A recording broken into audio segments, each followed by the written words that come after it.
السلام علیکم، میں عبدالستار، آپ الگ نیوز دیکھ رہے ہیں۔ طارق متین ہمارے ساتھ ہیں۔ مرحوم عامر لیاقت کی سابقہ اہلیہ بشریٰ اقبال صاحبہ عامر لیاقت مرحوم کو انصاف دلانے کے لیے وکیل بن گئی ہیں۔ انہوں نے کیا چیزیں شیئر کی آپ کے سامنے رکھیں گے، لیکن اس سے پہلے آپ سے درخواست ہے چینل کو سبسکرائب کریں۔ سبسکرائب کرنے کے ساتھ ساتھ گھنٹی ضرور بجا دیجیے گا۔ وہ کہہ رہے ہیں کہ اس کیس کا فیصلہ ہونے کے قریب ہے، غالباً اس مہینے کے 10 اکتوبر، ہاں، تو اس مہینے کی 26 کو فیصلہ محفوظ کیا گیا ہے شاید۔ جی جی۔ اور اس میں جو عامر لیاقت صاحب استاد تھے ہمارے، سپر سینئر تھے۔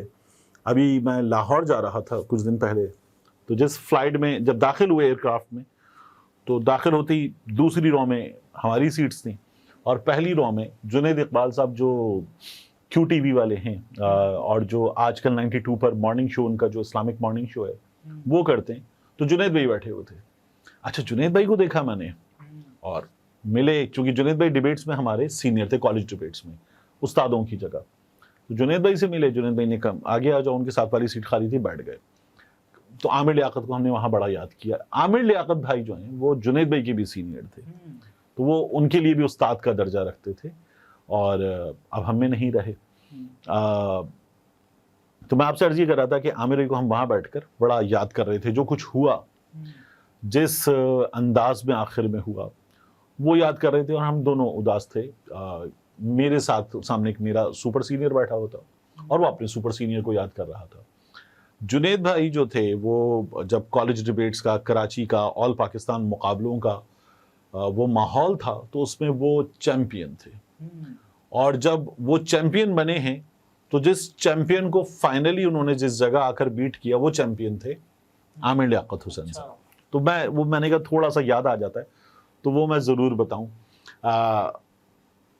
عامر بھائی استاد، عامر لیاقت صاحب جو تھے وہ استاد تھے، اب بڑے بھائی تھے، اور یاسر شامی جو ہے وہ چھوٹا بھائی ہے۔ اب یہ بڑا مشکل ہے کام جو ہے نا، کہ الزام جو ہے وہ یاسر شامی پر بڑا سنگین ہے، اور بشریٰ بھابی جو ہیں ان سے تھوڑا بہت انٹریکشن، زیادہ نہیں لیکن ایک اچھا انٹریکشن ہے، رہا ہے۔ تو یہ اب آپ مجھ سے اگر پوچھ رہے تو ایک تھوڑی سی ڈیفیکلٹ سچویشن ہے، لیکن بہرحال یاسر شامی پر الزام بہت سنگین ہے، اور وہ الزام یہ ہے کہ عامر لیاقت مرحوم کی وہ ویڈیو جو آخر میں وائرل ہوئی، جو میں نہیں ڈسکس کرنا چاہتا، لیکن وہ ویڈیو وائرل کرنے کی وجہ یاسر شامی بنے، یہ ان پہ الزام ہے۔ اچھا، اس الزام کو یاسر نے کراچی میں عدالت کے باہر کوریڈور میں کھڑے ہو کر خود بڑی حد تک مان بھی لیا تھا، جب انہوں نے کہا نا کہ میں نے صحافتی ذمہ داریوں کا مظاہرہ کرتے ہوئے اسے بلر کر کے ایئر کیا تھا۔ وہ جو بلر کر کے ایئر کیا تھا، وہ ایک ایسی چیز تھی کہ دیکھیے، ہاں، خلیل الرحمان قمر صاحب کی ویڈیوز آئیں، ہم نے ان ویڈیوز کو کیا کیا، ہم نے ان ویڈیوز کو ڈسکس کیا، بٹ کیا ہم وہ ویڈیوز چلا سکے؟ نہیں، ہم نہیں چلا سکے۔ ایک خاص حد تک چھٹے کی ایک ویڈیو، میں وہ کہہ رہا ہوں نا، جہاں تک خلیل الرحمان قمر صاحب کی ویڈیو چلائی جا سکتی تھی، وہاں تک ہم وہ ویڈیو چلا سکے۔ اب اس کے ساتھ ساتھ آپ دیکھ لیجئے کہ دو سیاستدانوں کی ویڈیوز ہیں، ان ویڈیوز میں سے ہم کیا چلا سکے؟ میرا خیال ہے کہ ہم کچھ بھی نہیں چلا سکے، ان کو شاید ہم ڈسکس کرنے کی حد تک لے کر رک گئے، ٹھیک ہے۔ تو ایک اور سیاستدان ہے، وہ ان کی ایک ویڈیو ودن ویڈیو آئی تھی، تو کیا ہم وہ ویڈیو چلا سکے؟ نہیں، ہم وہ ویڈیو نہیں چلا سکے۔ تو پرابلم یہ ہے کہ کئی دفعہ بعض چیزیں اگر خبر بن جاتی ہیں تو ممکن ہے۔ اچھا، وہ پھر ایک اور چیز ہے یار دیکھنے کی، کہ وہ ویڈیو چلانا آپ لوگوں کو دکھانا چاہتے ہیں، کیا وہ ویڈیو ہمارے ہاں جس طرح کا معاشرہ ہے، جس طرح کا رویہ ہے، جس طرح سے چیز واٹس ایپ پہ وائرل ہوتی ہے، وہ اسی طرف آ رہا تھا، تو کیا وہ ویڈیو چلانی چاہیے؟ میرا خیال ہے اس کو چلانے کی ضرورت رہتی نہیں ہے۔ اس پر ڈسکس کر رہے ہیں اگر کوئی ڈسکس کرنا۔ اچھا، نہیں، اس میں بھی ڈسکشن میں بھی جو اس کا موسٹلی کانٹینٹ ہوتا ہے وہ تو اس قابل ہوتا ہی نہیں ہے کہ ڈسکس کیا جائے۔ تو ہاں، اس کے وائرل چیزوں کی بات کر رہے ہیں نا، جیسے اس کے ریپرکشنز ہو سکتے ہیں، آپ ان پہ بات کر سکتے ہیں، اس سے وہ کس چیز کا نتیجہ ہے، اس کانٹینٹ کے بجائے وہ کانٹینٹ کس چیز کا نتیجہ ہے، شاید آپ اس پر بات کر سکتے ہیں۔ اس کا نتیجہ کیا ہو سکتا ہے اس کی بات کر سکتے ہیں. یعنی وہ کانٹینٹ کس چیز کا نتیجہ ہے, اس کانٹینٹ کا نتیجہ کیا ہو سکتا ہے, شاید آپ اس پہ بات کر سکتے ہیں. اس کانٹینٹ میں تو کچھ ایسا ہوتا نہیں ہے اس طرح کے کانٹینٹ میں کہ اس کو ڈسکس کیا جائے. اب یہ جو کانٹینٹ تھا یہ کس چیز کا نتیجہ تھا؟ یہ دانیہ شاہ کی جہالت کا, اس کی حالت کا, اس کے غصے کا, نفرت کا, انتقام کا, بے وقوفی کا, حماقت کا, میں کیا نام دوں, مجھے سمجھ میں نہیں آتا, کہ ان میں سے کسی ایک چیز کا نتیجہ تھا. تو اس میں ایک بہت بڑی مجرمہ دانیہ شاہ ہے. بالکل ہے. ٹھیک ہے. اچھا, یہ ویڈیو پھر کیا وہاں یاسر شامی موجود تھا؟ نہیں, یہ ویڈیو جس طرح سب کے پاس گئی تھی اس طرح سے ہی شاید یاسر شامی کے پاس گئی ہو, یہ انیشلی سمجھا گیا تھا. پھر پتہ چلا کہ نہیں, اس نے شاید پیسے دے کے خریدنا, حاصل کرنا. الزام یہ ہے یاسر اس الزام سے کہ اس نے وہ پیسے دے کے حاصل کی انکاری ہے. وہ کہتے ہیں کہ میں نے انٹرویو کیا تھا دانیہ شاہ کا. تو مجھے اس میں جو سب سے بڑا جرم نظر آتا ہے نا, میں اگین یہ کہتا نا ڈیفیکلٹ ہے, میں اس لیے نہیں کہہ رہا کہ یاسر سے میرا بڑا اچھا تعلق ہے. آپ نے وہ دیکھا یہ جب ہم لوگ باہر بیٹھ کر یاسر سے اس معاملے پر خبر کے لیے بات بھی کر رہے تھے, تو میں اس لیے نہیں کہہ رہا کہ میرا یاسر سے بڑا اچھا تعلق ہے, لیکن اس میں بنیادی جرم جو ہے وہ ظاہر ہے کہ مجھے آپ کو سب کو سمجھ میں آتا ہے کس کا ہے.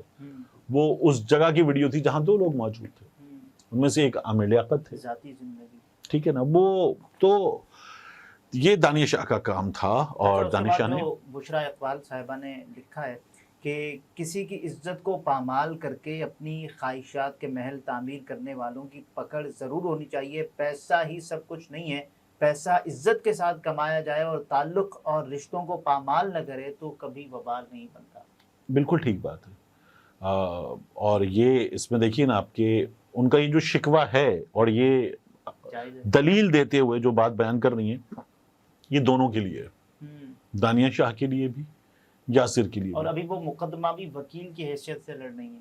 یاسر کے لیے ڈیفیکلٹ ہے کہ وہ اس چیز سے اپنی جان چھڑائیں, اور میں یہ چاہوں گا کہ وہ اپنے آپ کو بے گناہ ثابت کریں اگر وہ بے گناہ ہیں, اور انہوں نے اگر ان پہ جرم ثابت ہوتا ہے تو اس کی ظاہر ہے کہ بشرا صاحبہ سے معافی مانگیں, صدق دل سے معافی مانگیں, اور اگر اس کے کانسیکوینسز نکلتے ہیں تو یاسر ان کو بھگتیں گے. جو کام ہوا تھا وہ کسی بھی صورت میں ہونا نہیں چاہیے تھا. اس میں اصل, میں نے پہلے بھی کہا, اصل مجرمہ جو ہے وہ تو دانیہ شاہ ہے. لیکن کیا ہم نے دانیہ شاہ کو عدالت میں اس طرح سے, ان حالات سے, ان چیزوں سے گزرتے ہوئے دیکھا؟ تو نہیں دیکھا. تو ایک بار نادم بھی نہیں ہوئی. یاسر کو جو عدالت والا بیان تھا, بطور سینئر, بطور بڑا بھائی, بطور دوست, میرا مشورہ یہ ہوگا کہ بجائے اس کی کہ وہ کیمروں کے سامنے اس پر لب کشائی کرے, اس پر بات کرے, اسے اس کو لیگلی دیکھنا چاہیے. اس پر بات کرنے کے لیے یاسر کا وکیل موجود ہوگا, وہ وکیل بات کرے گا. اس پر بات کرنے کے لیے یاسر کو یہ کہنا چاہیے ہمیشہ, بنیادی طریقہ جو ہے بات کرنے کا, کہ عامر بھائی جو تھے وہ ہمارے سب کے سینئر تھے, استاد تھے, جو ان کے ساتھ ہوا غلط ہوا. اس معاملے میں ممکن ہے کہ مجھ سے بھی کوئی کوتاہی ہوئی ہو, میں نے پھر بھی کوشش کی تھی. یہ وہ طریقہ ہے کہ جو شاید اختیار کیا جا سکتا, لیکن جو ہوا وہ نہیں ہونا چاہیے تھا. میں اپنا کیس لیگلی فائٹ کرنے کے لیے حاضر ہوں, میں اپنا کیس لیگلی فائٹ کروں. بشرا صاحبہ یہ بتاتی ہیں کہ عدالت نے فیصلہ محفوظ کرتے ہوئے 10 اکتوبر کو سنانے کی تاریخ دی ہے. امید ہے درخواست مسترد ہوگی اور اس کیس کا باقاعدہ ٹرائل چلایا جائے گا تاکہ ملزمان پر لگائے گئے الزامات کو ثبوتوں اور گواہوں کی روشنی میں ثابت کیا جا سکے اور مرحوم عامر لیاقت کو انصاف ملے. ملزم سے مجرم کہلانے کا یہ سفر جلد اپنے انجام کو پہنچے. اچھا, یہ جملہ آپ نے دیکھا ہے جو ملزم سے مجرم والا ہے, یہ میں اکثر بات کرتے ہوئے, مثال دیتے ہوئے, فرد جرم عائد ہونے پر یا اس پر, میں ہمیشہ یہ جملہ بولتا ہوں. تو تکلیف دہ ہے عامر بھائی کے ساتھ جو کچھ ہوا, اور جو جس انداز میں بالکل بھی نہیں کرتے تھے, اور یہ واقعی در اپنے انجام کو پہنچنا چاہیے کیس. اور یہ ٹرائل ہو, ٹرائل ہونے میں تو کوئی وہ نہیں ہے, تو ٹرائل ہونا چاہیے, اور اس کے نتیجے میں جو بے گناہ اپنی بے گناہی ثابت کرے, جس کا گناہ ہے وہ سزا کا ظاہر ہے کہ حقدار ہے, اس کو پھر سزا ملنی چاہیے. یاسر کے لیے it is going to be a tough thing, میں یہ سمجھتا ہوں. لیکن دانیہ کے لیے تو یہ دیکھیں, ایون اس کیس میں تو زیرو سمپتھی اور زیرو سمپتھی کیا مطلب، وہ جتنا برا کردار ہے اس کردار کا انجام اس تک پہنچنا چاہیے، اسے وہ ملنا چاہیے، وہ پھل ملنا چاہیے جو وہ ڈیزرو کرتی ہے۔ ناظرین، یہ طارق متین تھے، گفتگو آپ نے ملاحظہ فرمائی، اجازت دیجیے، اللہ حافظ۔